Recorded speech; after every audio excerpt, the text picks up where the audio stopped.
মহাগ্রন্থ আল কোরআনের সূরা মুমিনের ৬০ নম্বর আয়াতে ইরশাদ হচ্ছে, ওয়াকাল রব্বুকুম উদউনি আস্তাজিব লাকুম ইন্নাল্লাযীনা ইস্তাকবিরুনা আন ইবাদাতি সায়াদখুলুনা জাহান্নামা দাখিরিন।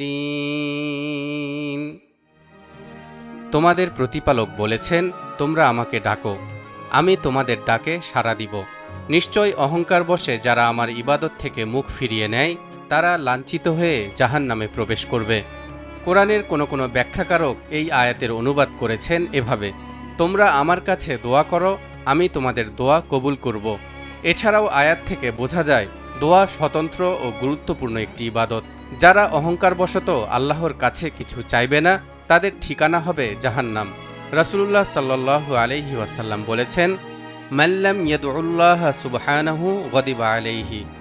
যে ব্যক্তি মহান আল্লাহর নিকট দোয়া করে না, আল্লাহ তার প্রতি অসন্তুষ্ট হন।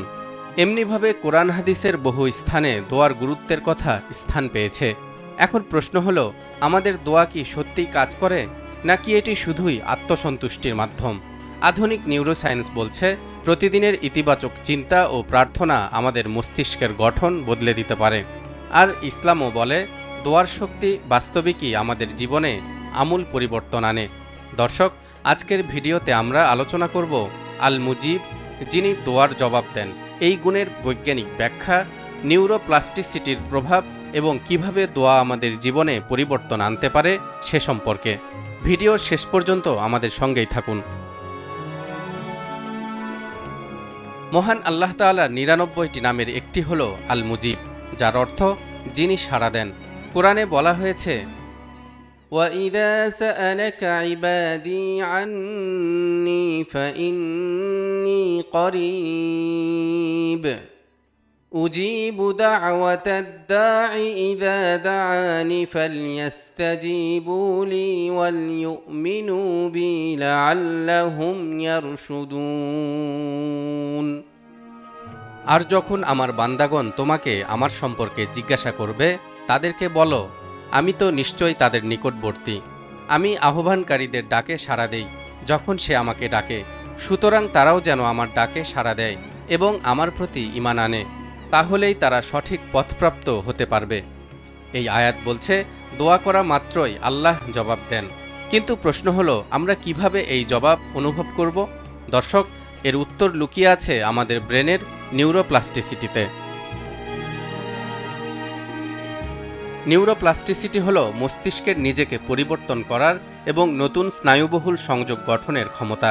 বিজ্ঞানীদের মতে, যখন আমরা কিছু নতুন চিন্তা বা প্র্যাকটিস করি তখন আমাদের নিউরনগুলো নতুনভাবে সংগঠিত হয়। যেমন একজন মানুষ যদি প্রতিদিন নেতিবাচক চিন্তা করে তাহলে তার ব্রেন নেগেটিভ ওয়্যারিং তৈরি করে।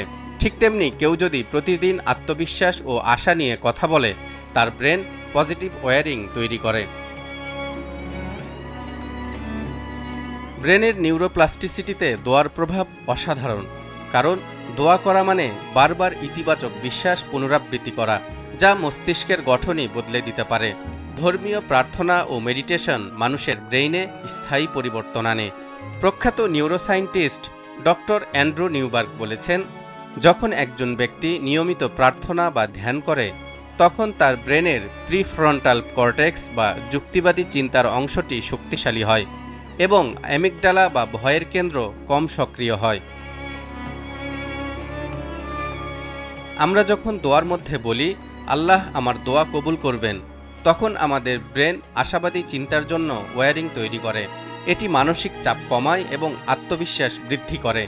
২০১৬ সালের করা এক গবেষণায় দেখা গেছে, যেসব মানুষ নিয়মিত দোয়া বা ধর্মীয় প্রার্থনা করে তারা হতাশা ও উদ্বেগ কম অনুভব করে, কারণ তাদের মস্তিষ্ক ক্রমাগত নতুন পজিটিভ ওয়্যারিং তৈরি করছে।